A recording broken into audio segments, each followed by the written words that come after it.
Hi all welcome back to our channel. இந்த வீடியோவில் நம்ம TNPSC group 2 and 2A result வந்திருக்குங்க. அது எல்லாரும் பார்த்துருப்பீங்க. அகெயின் ப்ரிப்பரேஷனை ஸ்டார்ட் பண்ணணும், எப்படி பண்ணலாம், என்ன பண்ணலான்னு ஒரு ஓவர்வெல்மிங்காக இருக்கும். ஏன்னா நம்ம நினச்சதை விட டைம் ரொம்ப கம்மியாக தான் கிடச்சிருக்கு. ஒரு 55 டேஸ் தான் நமக்கு கையில் இருக்குன்றப்போ அதை எப்படியெல்லாம் எஃபெக்டிவாக யூஸ் பண்ணலான்ற டவுட் நிறைய பேருக்கு இருக்கும். அண்ட் நிறைய ஸ்டூடெண்ட்ஸ் வந்து கிளியர் பண்ணாமலும் இருந்திருப்பீங்க. நான் ஒரு விஷயம் சொல்கிறேங்க, இப்போ உங்களுக்கு இந்த டைம் இது கிடைக்கலன்னா இதை விட பெட்டராக நமக்கு கிடைக்க போகுதுன்றதுனால தான் இது நமக்கு தள்ளி போகுது. நமக்கு தள்ளி தான் போகுதே தவிர நமக்கு கிடைக்காம போகுதுன்ற மாதிரி எடுத்துக்காதீங்க. இதே ப்ரிப்பரேஷனை கொஞ்சம் இன்னும் எஃபெக்டிவா என்ன மிஸ்டேக் பண்ணுன்றதை பார்த்து போட்டீங்கன்னா 2025ல நமக்கு குரூப் 1, குரூப் 2, குரூப் 4 எல்லாமே இருக்கு. ஸோ கண்டிப்பாக கிளியர் பண்ணிடலாம். ஸோ நீங்கள் அதனால இப்போ கிடைக்கலைன்னு சொல்லி வருத்தப்பட வேணாம். ஜஸ்ட் நம்மளுடைய சக்ஸஸ் தள்ளி போயிருக்குன்ற மாதிரி எடுத்துக்கோங்க.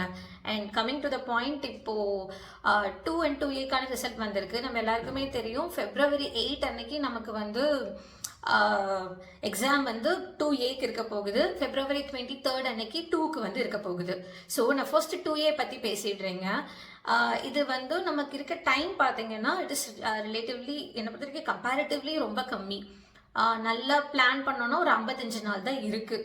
ஸோ இந்த 55 நாளை எப்படி எஃபெக்டிவாக யூஸ் பண்ணுறதுன்றதுக்கு நான் ஒரு சின்ன பிளான் வந்து கொடுக்குறேங்க. நான் வந்து இந்த சப்ஜெக்ட் இந்தந்த நாள் படிங்கன்றதை ஃபர்ஸ்ட்டு சொல்லலை. ஃபர்ஸ்ட்டு ஒரு நாளை எப்படி எஃபெக்டிவாக யூஸ் பண்ணலான்றதுக்கு டைம் அலோகேஷன் எப்படி பண்ணணுன்றது தான் இந்த வீடியோவில் நம்ம பார்க்க போகிறோம். ஓகேங்களா? ஓகே, நெக்ஸ்ட் ஒரு 50 to 55 டேஸ் இருக்கு. என்னை பொறுத்த வரைக்கும் இன்னையிலேருந்து நீங்கள் ப்ரிப்பரேஷனை ஸ்டார்ட் பண்ணியிருக்கணும். இன்கேஸ் பண்ணலைன்னா நாளையிலேருந்து ஸ்டார்ட் பண்ணிடுங்க. ஓகேங்களா? அதுக்கு மீறி தள்ளி போடாதீங்க. ஏன்னா இப்போ நம்ம படிக்க போகிற இந்த ஒவ்வொரு செகண்டு தான் நம்மளுடைய தலையெழுத்தை முடிவு பண்ண போகுது. நெக்ஸ்ட் ஒரு 30 இயர்ஸுக்கு நம்ம லைஃப் எப்படி போக போகுது, மற்றவங்க நம்மளை பார்த்து எப்படி மதிக்க போகிறாங்களா இல்லையா அப்படிங்கிற எல்லா விஷயத்தையும் முடிவு பண்ண போகிறது நெக்ஸ்ட் இருக்க போகிற அந்த 55 நாள் தான். ஸோ லைஃப்பில் எவ்வளவோ விஷயத்த பார்த்துட்டு வந்துட்டோம். இந்த ஒரு 50 நாள் 55 நாள் நல்லா படிக்கிறது மூலமா ஒரு வேலையே கிடைக்க போகுது. அதுவும் ஒரு கௌரவம் நமக்கு கிடைக்க போகுது. ஃபினான்ஷியல் செக்யூரிட்டி கிடைக்க போகுது. நம்மளை சுற்றி இருக்கவங்கள எல்லாரையும் சந்தோஷமாக வைக்கிறதுக்கான ஒரு ஆப்பர்ச்சுனிட்டி கிடைக்க போகுது. நம்மளை பார்த்து சிரிச்சவங்களுக்கு நம்ம கொடுக்குற பதிலடி கிடைக்க போகுது. ஸோ இது எல்லாத்துக்குமே நம்ம செய்ய வேண்டியது இந்த 55 நாளை தெளிவாக யூஸ் பண்ண வேண்டியது. இந்த 55 நாளை எப்படி எஃபெக்டிவாக யூஸ் பண்ணலான்னா, ஒரு விஷயம் சொல்கிறீங்க, காலையில் 5 மணிக்கு மேலே தயவு செஞ்சு தூங்கிடாதீங்க. 5 மணிங்கிறதுக்கு மேலே தூங்கவே கூடாது. இஃப் பாசிபிள் 4 மணிக்கே எழுந்திரிக்கலாம். நீங்கள் வந்து ஒரு ஏர்லி பேர்டாக இருந்தீங்கன்னா காலையில் 4 மணிக்கு ஸ்டார்ட் பண்ணுங்கள்.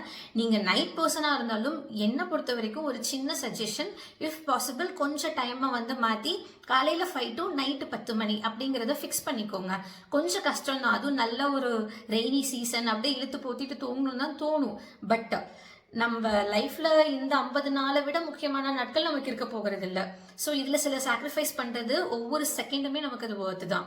ஸோ அந்த சோம்பேறித்தனத்தெல்லாம் அப்படியே தூக்கி போட்டுட்டு ப்ரிப்பரேஷனாக ஸ்டார்ட் பண்ணலாம். ஓகேங்களா? ஆல்ரெடி கிளியர் ஆகும்னு சொல்லிட்டு நிறைய பேர் ப்ரிப்பரேஷனை ஸ்டார்ட் பண்ணியிருப்பீங்க, டெஸ்ட் பேட்ச் போட்டிருப்பீங்க, கிளாஸஸ் ஜாயின் பண்ணியிருப்பீங்க.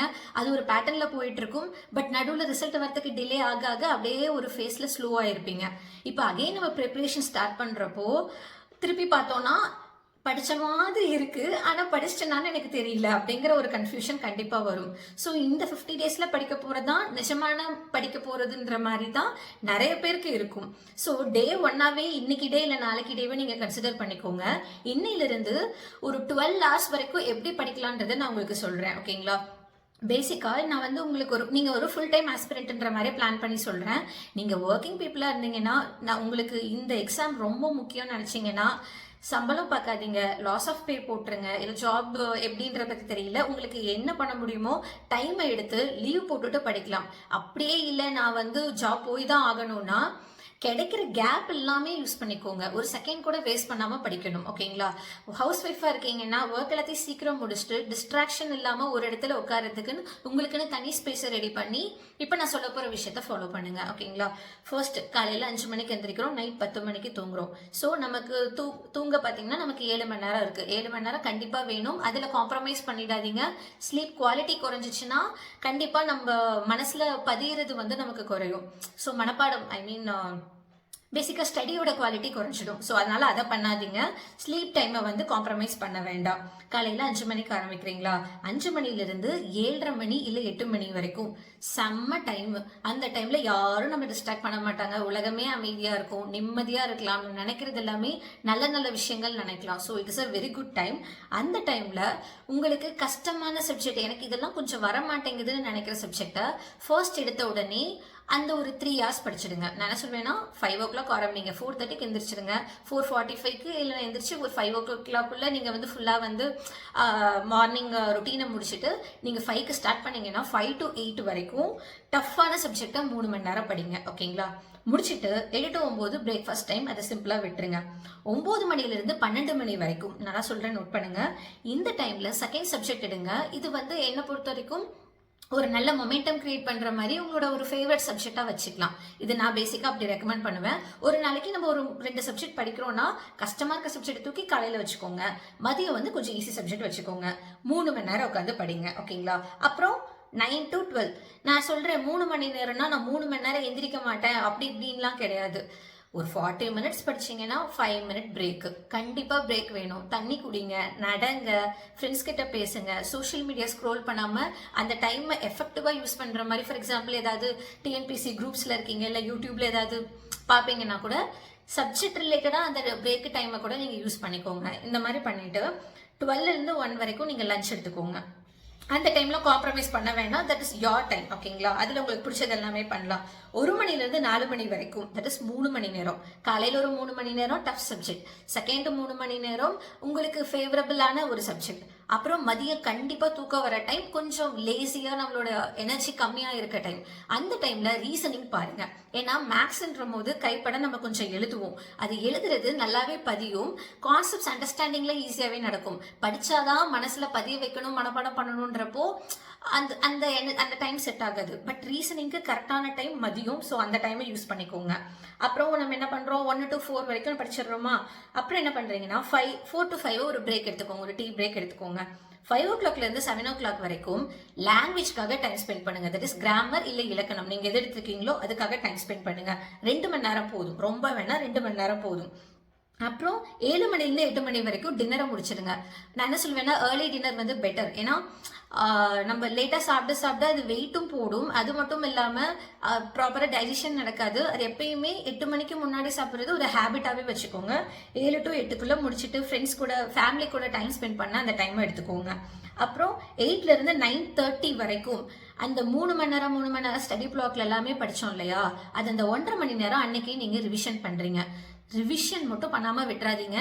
எல்லாமே நம்ம படிச்சது தான், அது நம்ம தான் படிச்சது தானே, நமக்கு தான் தெரியும் தானேன்ற ஒரு அந்த எண்ணத்தை கொஞ்ச நாளைக்கு விட்டுருங்க. நம்ம எவ்வளோ வேணா இன்டெலிஜென்ட்டா இருக்கலாம், ஆனா நல்லா படிச்சதை நல்லா ரிவைஸ் பண்ணலைன்னா we tend to forget. இது வந்து மனுஷனுடைய இயல்பு.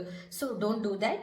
அண்ட் அந்த டைம்ல ப்ராப்பரா ரிவிஷன் முடிச்சுட்டு 9:30 to 10 தூங்குறதுக்கு முன்னாடி அடுத்த நாள் என்னென்ன டாபிக் படிக்கணும்ன்றத ஒரு சின்ன இந்த மாதிரி ஒரு நோட் எடுத்துக்கிட்டு அந்த நோட்ல எழுதி வச்சுக்கோங்க. நாளைக்கு இந்த டாபிக் படிக்க போறேன், இதை பண்ண போறேன்றத எழுதி வச்சுட்டு மைண்டை ஃபிக்ஸ் பண்ணிட்டு தூங்குங்க.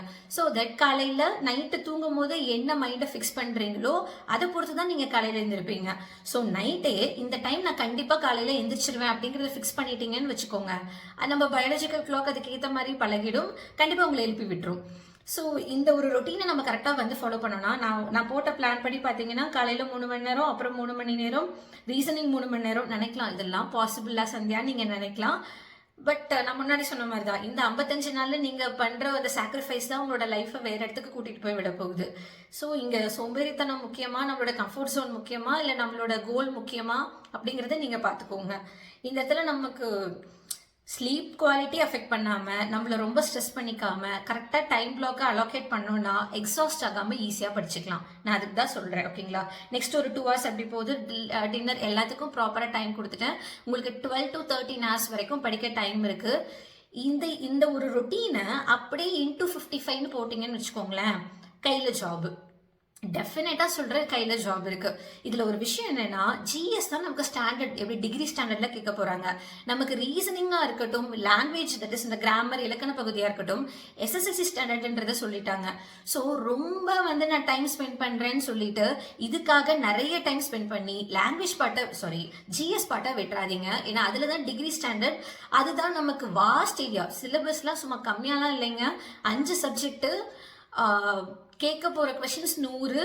எதை வேணா கேட்கலாம். Everything under the sun மாதிரி தான் இருக்கு. எல்லாமே சிலபஸ்ல இருக்கு.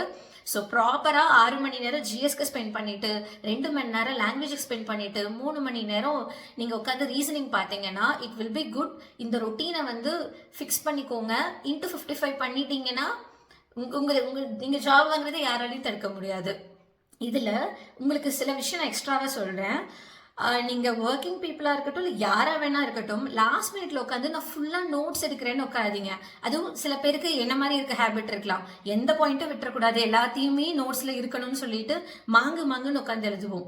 பட் இப்போ நமக்கு ஹார்ட் ஒர்க்கை விட ஸ்மார்ட் ஒர்க் தான் முக்கியம். ஸோ உட்காந்து நீங்க நோட்ஸ் எடுக்க டைம் ஸ்பெண்ட் பண்றதை விட எவ்வளோ கம்மி டைம்ல எவ்வளோ விஷயத்த லேர்ன் பண்ணிக்க முடியும்ன்றத எஃபெக்டிவா கரெக்டான ஒரு டெஸ்ட் சீரிஸா இருக்கட்டும், கரெக்டான கோர்ஸா இருக்கட்டும் பார்த்து நீங்க அலோகேட் பண்ணிட்டீங்கன்னா அந்த ஒரு கோர்ஸ் செலெக்ஷன் அந்த டைம் எஃபெக்டிவா யூஸ் பண்ற விதத்துல தான் நமக்கு வந்து வேலை கிடைக்க போகுதா இல்லையான்றது முடிவு பண்ண போகுது.